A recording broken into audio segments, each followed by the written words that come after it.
morning, and welcome to week 3. We're going to do this week a little bit differently. What we're going to look at is individual effectiveness. When we started out, we talked about the person situation, that in the workforce we have individuals coming together and they bring things to the table. They bring themselves, their experiences, their knowledge, their behaviors, their attitudes to the table. The situation is the workplace, and the situation does certain things. So we're looking at how this interaction occurs. We need to take a few minutes and talk about this concept of individual effectiveness. We're going to take a look. The first one we're going to look at is personality types, and this will be in 2 pieces, but it follows right along with the instructions for the reflection due June 11th. So the reflections this week, for next coming up week, are going to be based on the personality types. So let's get started. Organizations, and let's put things in context. Organizations need people to be successful. From an organizational perspective, we need to understand people in order to maximize their effectiveness, which in turn maximizes the effectiveness of the organization. So from an organizational perspective, we want to understand the people that are part of our team so that we can work with them to get the best out of them, to get the most out of them. Now that may seem like we're trying to really use them, but no, what we're trying to do is use them the best way possible that includes their satisfaction. And we get satisfaction from a lot of different things, but let's start. We're going to start with this concept. So organizations to be successful, we need to understand people to make them as productive as possible, which in turn benefits everybody and consistent with our stakeholder approach. Now, from our personal perspective, we need to understand ourselves to be successful. If we don't know who we are, it's a little hard. By understanding oneself, we collectively, you and I, can leverage our strengths and be aware of our weaknesses. And if you don't understand yourself, you don't understand anybody else. Interesting. If you don't understand yourself, you don't understand anybody else. Personality. Yes, we all have it.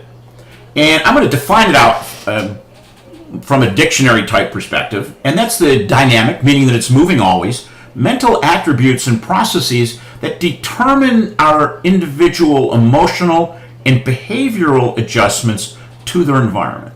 We are going in, we find ourselves in many different environments and we react a certain way. And these attributes of personality are part of the workplace.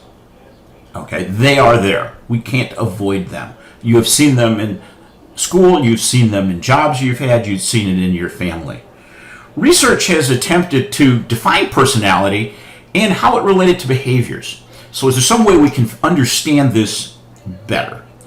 There are 2 personality type indicators that we are going to examine this week. First one is the Myers-Briggs personality type indicator, and then the type A and type B personality, the second video. The first one, the Myers-Briggs type indicator, is based on the work of Carl Jung and Isabel Myers, and it's about preferences versus behavior. Okay. Before we continue, you need to take the Jung typology test. I've put 2 links there, so I'll show you what the page looks like. Then I'd like you to turn off the video, go take the test. Okay? Then take a screenshot of the results and we'll go from there. Okay. This is the website you're going to, and here is the test. And essentially what you do is you go through a lot of questions. There are 64 questions, and you need to read them carefully and then put in yes, which is a strong yes, yes, uncertain, no, or no. Once you figure these out, what happens is you're going to get a score. or a series of 4 letters. So let me just show you how that works. I've been doing this for a number of years, and I filled mine out, and you can see where I have all my boxes. And then when you get down to the very end, you put score it. And when you score it, you come back with a type, ENFP. Now, these are preferences. So extraversion over introversion, I'm very much an E. Intuitive, slight preference over sensing. You have a slight preference of feeling over thinking. And you have moderate preference of perceiving over judging. So I'm an ENFP. What I'd like you to do is to take the test, then come back and take a screenshot of this right here so you have it, and then I want you to watch this video that's incorporated. Unfortunately, it's 21 minutes, and I apologize for being long, but when you're done with that, move on to the next video, which is type A and type B personality. I'm going to talk to you today about something every one of us does. We categorize everything that crosses our path, including people. And sometimes we do this in not a very flattering way. My favorite quote about categorizing people comes from the comedian George Carlin. He said there are 3 kinds of people: those who can count and those who cannot. I'm glad you got that. Well, I want to talk about a positive way of categorizing people. It's called personality type. And it's based on something called the Myers-Briggs Type Indicator, or MBTI assessment. I'm just going to be able to give you a little bit of that framework. There's a lot more to it that I'm going to get to today. So what this is about is it's about how you prefer to gain energy, gather information, make decisions, and live your life. Now, this word preference is a really important thing in this system. So I just want to do a quick demonstration of what preference happens to be. So let's say you're really skeptical about personality type, and you cross your arms, and maybe you even tap your foot. Just try that with me if you would, okay? Now, you probably didn't even think, which arm do I put on top? You have a natural preference for how you cross your arms. So try crossing them the other way. You can do it easily. It doesn't feel quite as natural.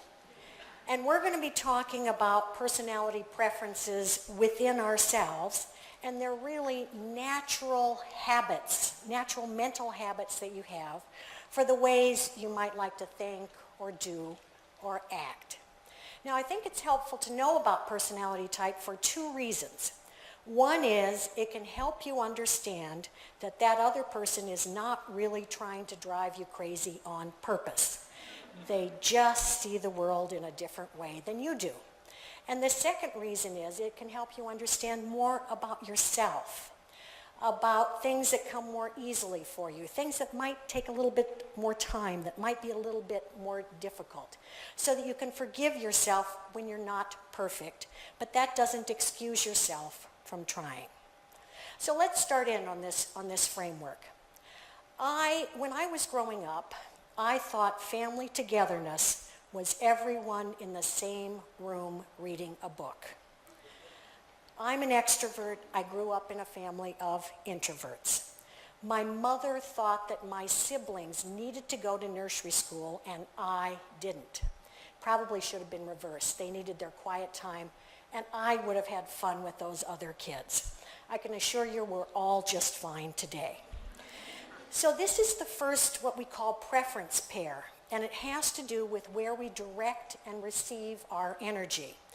There's an extroverted way and an introverted way. Now, these are not social skills. You can have people who prefer extroversion and people who prefer introversion who are shy.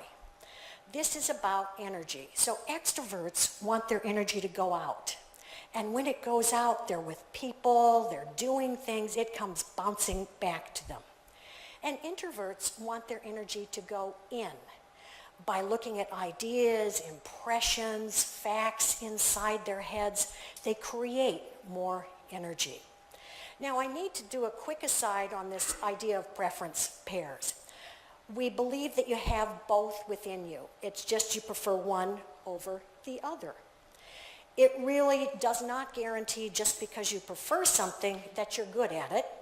You might need to develop skills with it, and while you're at it, develop skills with the other preference. That's going to be helpful because there are times when you need to flex and act in a different way. If you just do everything according to your preferences, it's not going to always work. So, when we look at extroversion, introversion, and how it appears in meetings, it's kind of interesting. So extroverts in a meeting are more likely to be talking their ideas out. If I bring it out, it becomes real, and I may start over here and end up over here, because I've made it real as I'm talking it out. Now, the introvert listening to that extrovert may be thinking if they just shut up, we would get somewhere. Well, they don't understand that extroversion is about bringing it out. So our introverts are taking things in during that meeting. They're mulling it through. And our extrovert looking at them is probably going, are they awake? Are they listening to me? And we assume that they are because they're working it out inside. Silences for extroverts are space to be filled. Silences for introverts are space to be cherished. When we think about interruptions, there's also a different way that people may look at that. Interruptions for extroverts actually may be compliments. Gee, someone's listened to what I've said, they want to jump right in, build on my idea. It's a compliment. But for an introvert, that same interruption may be rude. I've thought about it inside, I'm bringing up my ideas, you're interrupting me. I need to stop and think, is that new information or is it pure dribble? And then I'm going to continue with my talk. So if introverts, by the way, once they know people and topics well, will act like extroverts because they've done their inside work. We say that if you want to know what an extrovert is thinking, you haven't been listening. If you want to know what an introvert is thinking, you haven't asked. So now I want to go on to the next one, which is how we gather data and the kind of information we like and trust. The preference pairs here are sensing and intuition.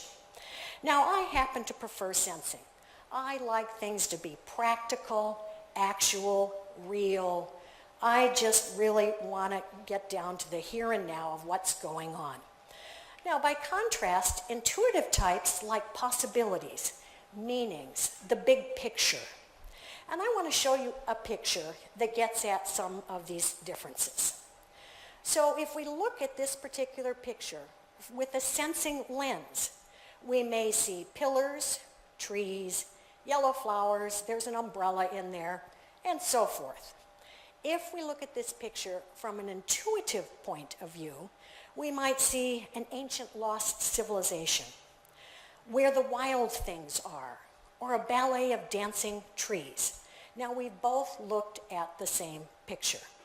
So I use this in a community leadership program. And we get people into sensing groups and intuitive groups and have them look at this picture and talk about it. We had a civil engineer once who pointed over to the intuitive, he was in the sensing group. He pointed to the intuitive group and he said, I always thought they were liars. I would go to a community meeting and present my facts. I would see them a couple days later, and they said, I said things I know I didn't say. Our memories are just fine. He said, now I know I need to sit down with them and find out how they got from my facts to what they're interpreting. So it's very important. You can miss one another. You're seeing the same picture, but you're seeing different things. If we look at well-known figures, we can also start to think about what lens do they see the world with. So let's take Thomas Edison. He's the guy who invented the light bulb, remember, by putting all those little filaments in and checking hundreds of them, probably.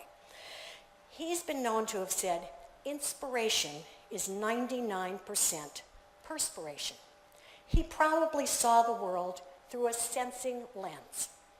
Now, if we look at Albert Einstein, with his theory of relativity, he said not all that counts can be counted.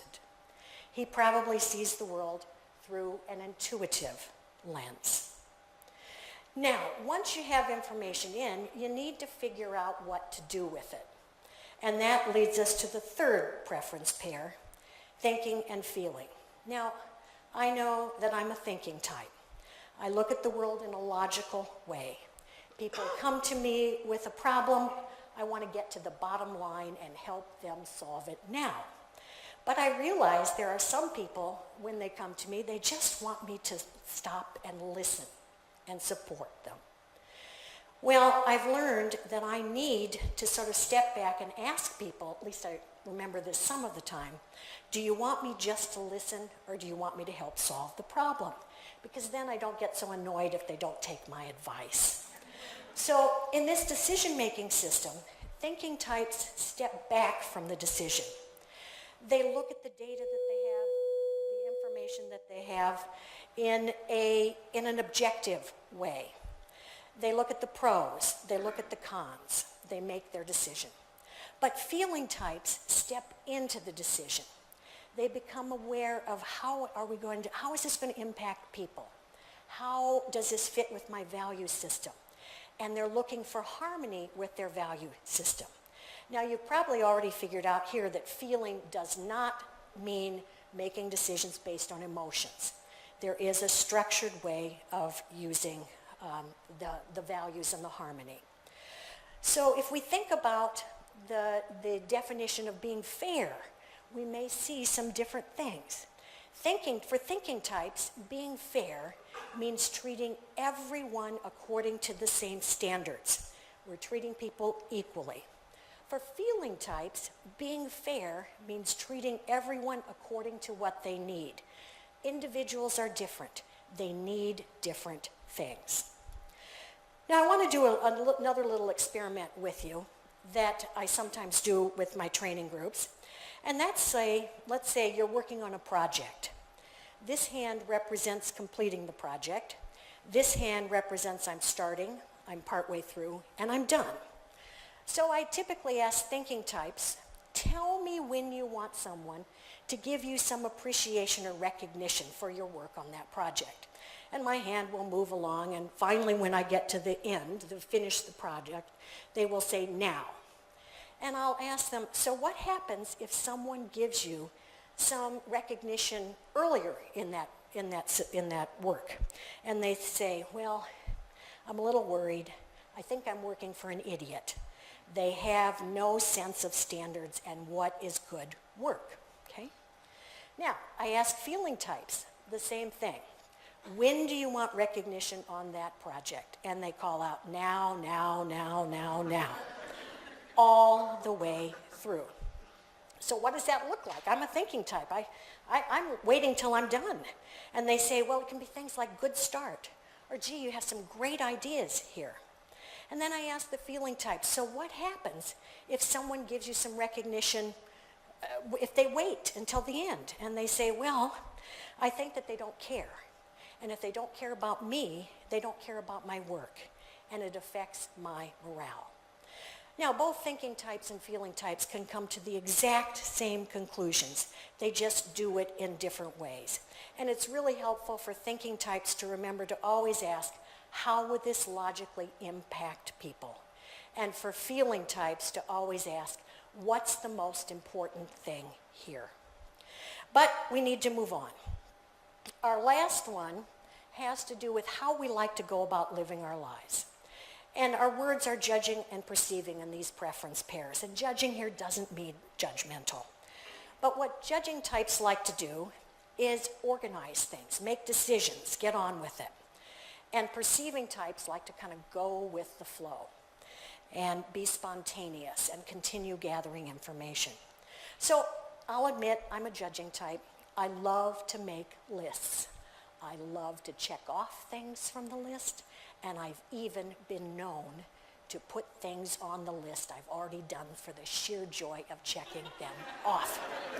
True confessions. Okay. Now, I happen to live with the man who prefers perceiving. He thinks I'm nuts. His life is about options. It's about going with the flow. So you can imagine what happens when we go to a Chinese restaurant. I'm making my decisions. You know, judging is about let's make a decision and get on with it. And he's looking over the menu, looking at what other people have, trying to decide what is he going to have that's perhaps new and different, and I'm getting hungry. But for perceiving types, it's no decision before it's time. So judging types will often use words that end in ED. I've finished that. I've completed that. I've decided that. And perceiving types will often talk in ing words. I'm finishing that. I'm completing that. I'm deciding that. So if we look at what's a plan, judging types will often say, a plan is a systematic way of achieving an objective. And perceiving types will say, plans, they're options. Now, I also have a little activity that I like to do with people, and that's I'll ask people to think about the next free day, the next day they have off, okay? And I typically have judging types start out, and I want to know how many plans they have for that day off. So I start giving them numbers, okay? And as we get to the higher and higher numbers, the judging types look prouder and prouder. They just love it. Now, when I do the same thing for the perceiving types, okay, they've raised their hands, and I can see they get more and more embarrassed as the number gets higher, and they'll often call out, but they're not my plans. Someone came up with them for me. So both can have lovely days off. And in fact, sometimes I'll get judging plans, people coming to me and saying, you know, I must be a perceiving type because on my next day off, I plan to do nothing. You heard the word plan, okay? So this is about how you live your life. So all of these come together in a magical way. So we've got 4 preference pairs. We've got how you gain energy, extroversion, introversion, how you gather information, sensing, intuition, how you make decisions, thinking or feeling, and how you live your life, judging or perceiving. So there are 16 possible unique types within this. Now, we use a shorthand for this. You probably have already figured it out. The only trick is we have to use an N for intuition because we've already used the I up for introversion. Now, of these types, when they come together in that unique chemical reaction, we say the whole is greater than the sum of its parts. Now, my particular type happens to be ESTJ. I'm extroverted, sensing, thinking, and judging. So you've heard a lot about my type. I'm also really responsible. You give me something to do, and I will follow through to completion. That's how I got into the Myers-Briggs in the first place.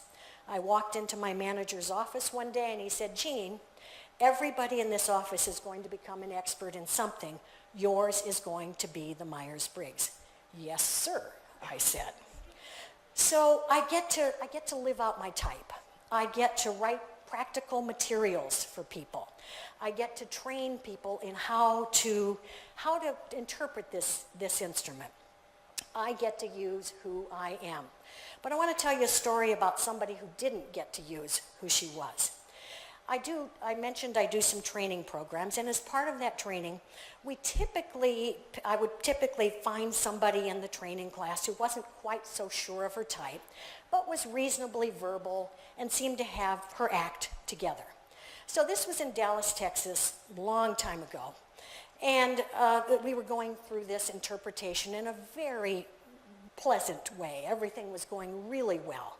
And all of a sudden, we got near the end, and this woman said, I stopped using my F and J 2 years ago. Now, for those of you who don't remember, F stands for feeling, making your decisions based on harmony with your value system. And J stands for judging, making a decision and get on with it. So I did my good psychologist nod, my good psychologist pause, and the brilliant statement, tell me more. Context is everything here. So she said, well, you need to understand that my faith is really important to me. I belong to an evangelical church. I work for that church. I believe in its teachings. But my husband came out as gay 2 years ago. We have children together. He is a good man, but my church says this is wrong. Her values had been clashing. She was stuck. She didn't know what to do. But suddenly, with personality type, she had a framework to understand what was happening to her. And right then and there, she started moving on. Well, little did I know that about 20 years later, the same thing would happen to me. My husband came out as gay. It was tough. But I'm an ESTJ. I need to move on. I need to just do it. So with the help of wonderful friends and a great family who gave me love and support and advice, I was able to move on. As the writer Garrison Keillor says, when bad things happen to writers, it's all just material. And I'd like to add, as a psychologist, when bad things happen to psychologists, it's all just a way of building empathy. So personality type has been enormously helpful to me in understanding myself and others so that I can be more respectful of both of us.